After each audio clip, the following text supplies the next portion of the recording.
बहुत बहुत शुक्रिया आप सभी का, जहाँ जहाँ से आप ज्वाइन कर रहे हैं। आज के बाद आपको सरकारी दफातर के चक्कर काटने की ज़रूरत नहीं है। दफ्तरों में आपको अब नहीं जाना होगा। बेशतर काम जो है 90% से ज़्यादा काम आपके घर बैठकर ही हो जाएंगे, क्योंकि जम्मू कश्मीर के अंदर अब आप दफ्तरों में जाते भी हैं तो कोई फ़ायदा नहीं है। ये जो कागजी घोड़े यहाँ से वहाँ दौड़ाए जाते थे और फाइलें लेकर चलना, सारा सिलसिला वो ख़त्म कर दिया गया है 16 तारीख के बाद, यानी जो 16 जनवरी थी पीर के रोज़ ऑफलाइन सर्विसेज जम्मू कश्मीर के अंदर ख़त्म हो गई। अब ऑनलाइन सर्विसेज का आगाज़ कर दिया गया है।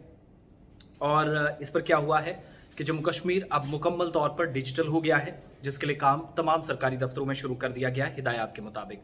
Chief secretary doctor Arun Kumar Mehta ने तमाम सेक्रेटरीज़ की मीटिंग की, COS की मीटिंग में, जिसमें तमाम जो इंतज़ामी सेक्रेटरीज़ हैं, एडमिनिस्ट्रेटिव सेक्रेटरीज़ जिनको कहते हैं, उन्होंने शिरकत की।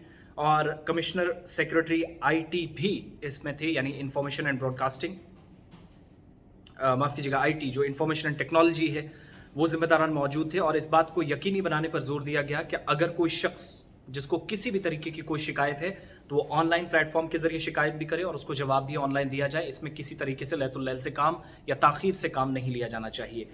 आपको बड़ी बात ये बता दें, 2-3 चीज़ें आपको करनी है। किसी भी ज़िले से आप हैं जम्मू कश्मीर के अंदर, तो ऑफलाइन सर्विसेज, जिसका मतलब आसान लफ्ज़ों में ये है कि आप दफ्तर जाते थे, वहाँ से कामकाज कराते थे। अब दफ्तरों के बजाय आपको घर बैठकर कामकाज करना है। एक मोबाइल के ज़रिए आपकी सारी चीज़ें हो सकती है।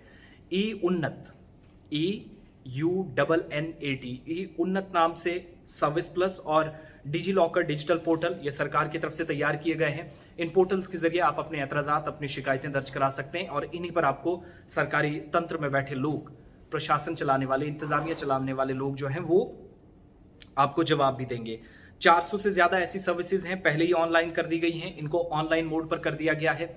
अब अगर आपको ज़्यादातर शिकायत रहती हैं कि हमें जी ये डोमिसाइल सर्टिफिकेट नहीं बनती, कागजात पूरे करने हों, लवाजमात हों, वो सारी चीज़ें वक्त पर नहीं हो पाती, कोई अगर आपकी गलती हो गई है तो ऑनलाइन आप अप्लाई करेंगे। ई-उन्नत आपके सामने है, डिजिटल पोर्टल पर भी ये सारी चीज़ें हैं, डिजी लॉकर है, तो आपको दफ्तर जाने की ज़रूरत नहीं पड़ेगी, घर से बैठकर काम कर सकते हैं। और सभी महकमे जो हैं उन पर पहले ही जोर दिया गया है। कल की जो फिर से मीटिंग हुई, क्योंकि 16 जनवरी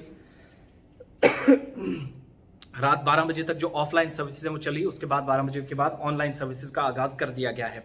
इनमें बहुत से RAS क्वालिटी चेक, फीडबैक हासिल करने का तरीकाकार, सारी चीज़ें, आप कैसे अप्लाई करेंगे फॉर्म के लिए, सरकारी स्कीमों से कैसे फ़ायदा उठाएंगे, कोई गलती हो गई तो वो ठीक कैसे करेंगे, अफसरों के पास आपका फॉर्म पहुंचा या नहीं पहुंचा, उस पर फीडबैक कैसे आपको दिया जाएगा, सारी चीज़ें आपके पास। अब इसलिए बार बार हम कहते हैं रजिस्टर्ड नंबर अपने साथ रखिएगा, जिस पर आपका आधार भी लिंक होता है, साथ में पैन कार्ड वगैरह, तो आसानी से चीज़ें होंगी।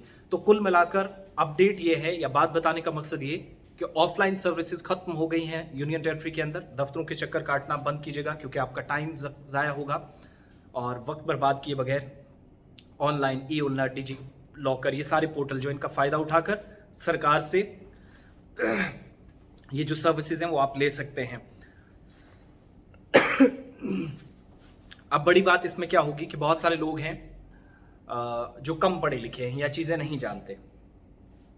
इसमें इंतजामिया की तरफ से क्या कहा गया है कि पंचायत लेवल पर अवेयरनेस प्रोग्राम होंगे, कैंप लगाए जाएंगे, बेदारी के प्रोग्राम होंगे, स्कूलों में प्रोग्राम होंगे, ताकि लोगों को समझाया जाए ऑनलाइन सर्विसेज क्या है, ऑफलाइन सर्विसेज कैसे ख़त्म हुई हैं, ऑनलाइन क्या है, और सरकारी खिदमात जो हैं, अगर किसी की शिकायतें हैं तो उनका नोटिस लेने के बाद कैसे फ़ायदा उठाया जा सकता है, इस पर ब्रीफिंग भी इन बेदारी कैंपों में के ज़रिए की जाएगी।